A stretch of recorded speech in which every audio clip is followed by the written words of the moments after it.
I'm Grom, and welcome to our 204th Right and Left Discussion Forum. We hold our televised discussions twice monthly to demonstrate the value of civil, productive, open-minded political dialogue. Today, our panel will discuss whether the methods for amending the United States Constitution need to be simplified or continue with the long drawn-out process currently, which takes over 2.5 years. Our panel begins today with Patty Haskins, retired member of the Wadsworth City Council and Wadsworth High School faculty. Bryan Laubaugh, president of R&B Financial Services. Dr. Ronald Chamberlin, retired senior research chemist. And returning to the panel, Thomas Finley, the retired vice president of human resources development at Rubbermaid Incorporated. Patty, when the Constitution was written in 1787, and the procedures for amending it were adopted, there were only 13 states to consider the amendments. Do you think that it's time that we simplify the entire amendment approval process? In a short words, yes, I think that is the case. I think before we even discuss whether we should change it, we should at least give a brief overview of how the Constitution can be amended. And please, anyone, if you feel I said something incorrect, please chime in. But I believe there are basically two ways in which to amend the Constitution. One is by constitutional convention. And what I didn't realize is that that particular process has never been used in order to change the Constitution, in other words, in order to amend it. The other way is the way that has been used. And what it requires is that first the legislature, or national legislature, has to, by a 2/3 vote in both the House and the Senate, propose the constitutional amendment. Then there are a bunch of steps where it goes to various people. It ends up then going to the states, and each state then has a chance to ratify it. And it is required that 3/4 of the states ratify the amendment before it can be put in as a part of the Constitution. Now, this is why it takes 2.5 years, and this is why it is difficult to do. Now, the founders, first, I think we have to admit that the Constitution itself was never perfect. And the founders realized that things were going to change, times would change, mores would change, and that there would have to be amendments. However, and I think this was wise, they did not want the amendment of the Constitution to be too easy. And I agree with this. If it were extremely easy, if you could just do it by a majority vote in the House or the Senate and amend the Constitution, I think that the Constitution would become a tool for political bias and would enable a party, if they were in control, to make all kinds of changes. For example, we started in 2021. Oh, from Millie. Excuse me. We started in 2021 with, a Democratic House, Democratic Senate, and a president that was Democrat. If it were too easy, the Democrats could have made any changes to the Constitution they wanted rather easily. So, that's not a good idea. No matter which party you belong to, I don't think you would agree with that. However, what they did not foresee was how difficult that it would get to the point where it would become next to impossible to amend the Constitution. Does anyone really think that on various issues such as maybe changing of the Electoral College or changing gun control rules or whatever, that we're ever going to get a 2/3 vote in either of the houses of our national legislature? Also, the fact that you have a requirement of 3/4 of the states to ratify, what this actually, in my mind, promotes is a minority rule. you can have 3/4 of the states that have a particular agreement on something, but that could actually represent less than half of the people within this country. So that the vote of one person in one state would actually account for more weight than the vote for a person in another state, like a larger state. I mean, if you took your California, New York, Florida, Michigan, some of our larger states, they have a great many more people than all of these smaller states combined. The difficulty that I have with the change is what change the Constitution difficult to change, but also make it possible for necessary problems that may occur over time. But, Patty, it's been amended 27 times. It has been, but I don't think that the founders ever really foresaw the differences that we have within this country. I mean, look at the country now, and what and in some cases, some of those changes were made and required a great deal of fighting, and a time when it was, difficult to understand. If you look at the issue of slavery and changes that were made in giving blacks the right to vote and so forth. We had to have a civil war in order to get that through. I don't think that the founders foresaw the size of this country, the number of states that would be involved, the number of, or the differentiation between the states as far as their populations are concerned, that you would have a California versus a Wyoming, that type of thing. I don't think that that was foreseen. And this is something, that is new. Again, the Constitution was not perfect. Had it not been amended, for example, I would not have been allowed to vote, at least, and definitely not been able to be a member of council for over 10 years. Yeah. So there are changes that need to be made. They didn't foresee the types of guns that people were going to be able to purchase and use. That's a good point. I think the Constitution only referred to muskets. Yeah, I mean, you look at the arm that we have now, and that was something they weren't able to see. And yet, I think some changes need to be made to the Second Amendment, but that's not going to happen in the divided country that we have. Bryan, I'm sure that you agree with everything Patty just said. I love Patty, and I'm basically kind of a no-ish on this. I think when you come to amending the Constitution, it might not be perfect, but it's near perfect because it's lasted this long. I don't know if there's any other country and their Constitution has lasted this long and been a body of work that has created the most successful experiment in democracy and being a constitutional republic. I think that the founders were able to look out and say, will this document last? Here are ways to amend it, and it should be difficult. No, There should be a lot of hoops to do that. There have always been arguments about this. I finished up a sort of a biography of George Washington, and back then they were worried about monarchies.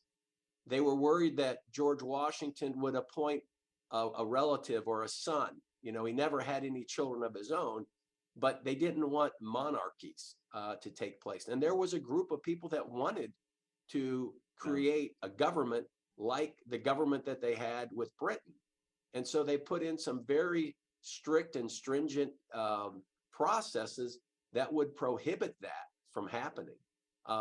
So I would agree that there are certain issues that seem to flash up and get everybody's attention. And people talk about packing the Supreme Court. They talk about, amending taking away the Second Amendment and all that kind of stuff. But it should be a very, very difficult process. And I think the process that's in place has worked. And even though there are large majorities of people that live on the East and the West Coast, there are plenty of states, and they had that back in George Washington's day, that back when, there were colonies, there were some colonies that had lots of people. Other colonies didn't have. I mean, look at Connecticut, look at Rhode Island. They were part of the whole process. They weren't just sitting there idly by. I mean, so we've had this discrepancy over the years of population, and states that have more population should have more voice. And we have that. We have the Senate and we have the House, and the House is the people's house, and the Senate represents the states. So I just don't think we need to tinker with it. Maybe there's some things around the edges, but it always comes back to bite us. When Harry Reid took the filibuster down, I mean, it came back to bite us and to bite the Democrats. I think they were pretty smart men, and they put together a constitution that is amendable, but the process should be difficult, and there should be a very high bar that you have to go over to have that done, not just in the heat of the moment. And it gives people a chance to cool down, a 2-year waiting period, or however long it takes, to really start thinking, do we really, all sides of that issue? I mean, I'm not that convinced that we need to tinker with the Constitution. Yeah, I think it should be pointed out at this point that the Congress has attempted to amend the Constitution 5,000 times, and it's only worked 27. Yes, it's only worked 27 times. Ron's got a smile on his face because he knew that. I like Ron's background. I got to figure out how to do that. I mean, Ron looks like he's in another galaxy. That's right. I'm sitting up on that new telescope, just looking at it. Yeah, that is. That's beautiful. Yeah. Hey, as usual, I agree with some of what both of you folks have said, and we don't live in a democracy. We're not like an ancient Greek city-state where every citizen has a vote. But I think this, along with the electoral college or the election of our president, I think maybe every citizen should have a vote in a little more direct way. This is just a little speculation of my time. We have the technology these days. We have the mass communication available that we can get every citizen in this country to get some knowledge about what's going on here. Why not, at least at some point in this, put this up to the individuals, to the people? Maybe we have to do it more than once. We had such a kerfuffle here in Ohio that we're having 2 primary elections. So, this kind of thing can happen. But why not put this out to a complete popular vote at some point? This is something that affects the entire country. This is something that's going to affect each of us. And those winds will change. I don't think it should be an easy process. And anytime you're dealing with people en masse, it's not an easy process by any means. It's messy, but our government is messy, and it probably should be. If you want a real efficient government, you need a good, strong dictator. And I'm sort of happy we don't have a benevolent dictator. A benevolent dictator. What is that anyway? So no such thing. Oxymoron. Absolutely. So it's just a little kind of thinking on my part is to maybe we need to get this a little bit more widespread. I agree with the representative federal democracy, federal representative government that we have. In most cases, this is very efficient. Maybe we should get rid of the filibuster. Maybe we should not. These are all parts of the whole picture. But I think in this case, as well as in the election of our president, I think we need a little more direct input by the individual of us. People who don't take the time to inform themselves kind of deserve what they get. So I think it's up to each of us citizens in any case to become very informed about what's going on. And maybe I'm naive about that, but I think that can happen. And I'd like to see that considered and be talked about a little bit more than what we're currently doing. So, Tom, what are your thoughts? I think the last thing we should do is slow down the process in this day of technical impact on our ability to communicate and move things along at rapid speed. It does not take time and does not allow time for deliberation, for instance, on some of these things. So that's my first thought about this is that technology and our communication ability today is a good news, bad news kind of thing. But it says in my mind, a deliberate approach to any changes in this document should be maintained. So that's one thought. And another, if there were some way that we could change the Constitution to incentivize voters, because we have this problem of not a majority of people voting. What was less than 40%? yeah. And that's on a good day. And that's on a good day. So there are issues that are not constitutional issues, I think, that need solved before we may think about any changes. I also have a fear that with the parties seeking power, and that seems to be an all-important thing among parties right now. Yeah. I don't want changes in the Constitution to occur with that unsettling presence we have of irrational thinking. And I'm not accusing any party, either party, I mean, but it's taking place every day. That the focus is not on good government, not being a good citizen. It is making sure the power of the party is protected. So I don't know how we can move forward on changes in the Constitution with the present attitude of you, if you will, of the parties and those people who are leading those parties.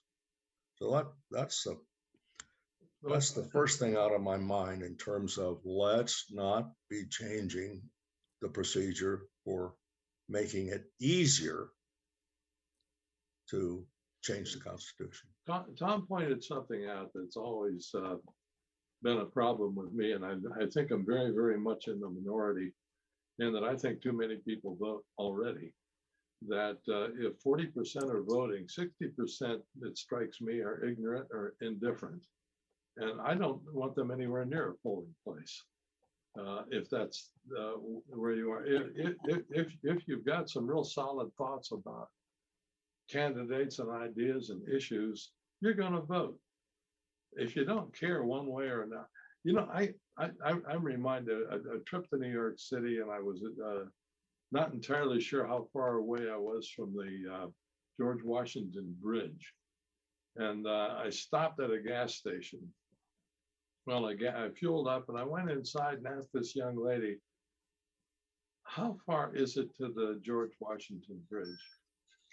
And she said, "Do you mean the Ben Franklin Bridge?" I said, "No, I mean the George." Oh, she said, "That's right. I knew it was one of those presidents." And I thought, well, there's a voter. There's nothing more dangerous than the uninformed voter. You know, I was interested in what Ron said because I was thinking myself, and I agree with Bryan and I agree with Tom. I don't want the Constitution to be changed easily. It shouldn't be easier. Our founding fathers were very wise in that decision. I would just like it to be more representative. I mean, my only thought, and my gosh, it's going to require people a lot more intelligent than I to figure this out, that if, you know, that 3/4 of the states ratifying, that perhaps it would be more representative or fairer if we had a national election on those issues, still require the 2/3 vote from both houses of the legislature, still make them go through all those steps. But instead of doing a 3/4 of the state's ratification process, possibly do a national election. Not that that's the right solution, but I think we should discuss it and at least look at it and still maintain the integrity of this Constitution, which, as Bryan said, has lasted longer than any Constitution and is one of the best. But again, it still had its fallacies, and it needs to be open to change when necessary. Patty pointed out that a majority of the 50 states could ratify an amendment to the Constitution and have far less than the majority of the population. The other side of that is 13% of the states could kill an amendment, and they have far fewer. So the idea of 3/4 of the states could be a go or no go on a constitutional amendment strikes me as not really being very representative. I'm thinking of it in terms of more the weight of the individual voter, that my vote in Ohio should count the same as the vote of a person in California or the person in Wyoming or the person in New York or the person in Florida, because we are all citizens, no matter what state that we are from. But simply because we are in a particular state, our vote carries more weight or less weight is the problem that I have. So you'd be in favor of a constitutional amendment that would get rid of the Electoral College? Yeah, I have problems with that. You didn't jump right on that, Patty. No, I understand the purpose of the Electoral College, and I understand the pros and cons. I mean, the same argument can be held for the U.S. Senate, where every state has 2 members, and each state each senator represents a huge difference in the number of people that they're representing. So I understood what the founding fathers were trying to set up when they set it up that way. I don't think they envisioned 50 states and the area that would be covered by all of this when they made up those rules. So, There's times, unless you were male and a property owner, if you were female or a slave, you had no say in the government anyway. yeah, Right. So it's come a long way. What do you think about going back to So, those? so there is change, there is change to the Oh, yeah. Constitution, and those are Yeah. things that are recognized and changed. I mean, I guess you could say the demographics of the colonies were there were more people in the South, from what I understand, than there were in the North. The people were migrating, but most people that came were settling in Virginia, down in that southern area. Very few people were coming up to the Siberian north of Ohio, Pennsylvania. They were New York City because of the port and all that kind of stuff. But I think there is representation through the Senate, and I'm not sure we want to start throwing in more senators because of your population. yeah. And, that kind. No, I don't no, know. It no, just no, gets I agree with gets messier as far as. Brian, I'd like to take you to the Lower East Side of New York City and see what you think about that. I've been to New York City plenty of times. Yeah. I've been to Harlem.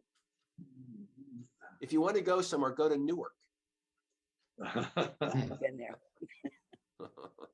I would like to make, excuse me, John, I'd like to make this point, or ask this question, maybe.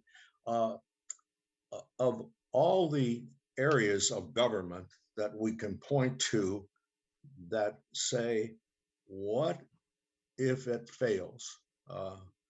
And it seems to me our reliance on a voter and how that voter can get to an election or will get to an election. I haven't been in the public schools for quite a while, but I talk to a lot of kids who've been there. Most of the citizenship training, teaching is gone from the schools right now. It's slowly evolved out of the curriculum.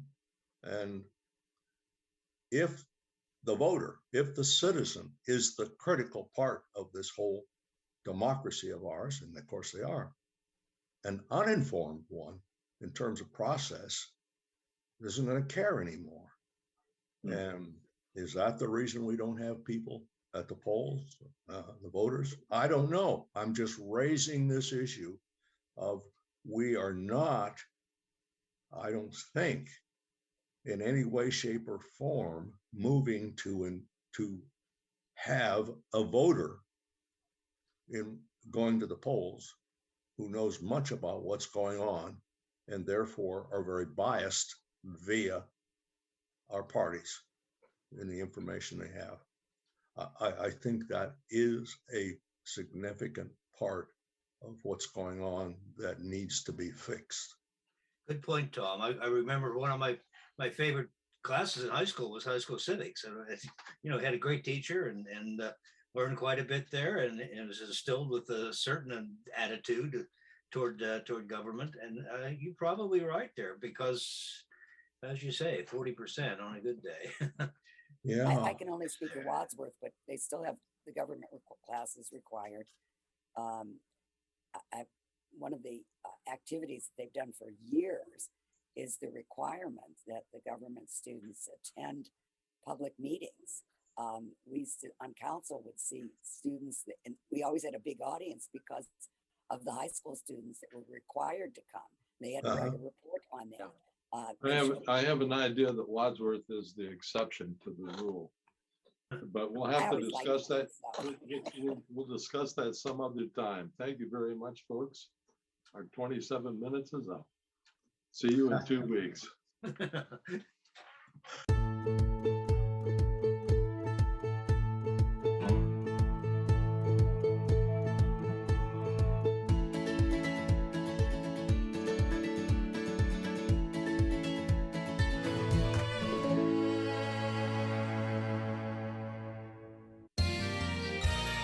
You are watching WCTV, Wadsworth Community Television.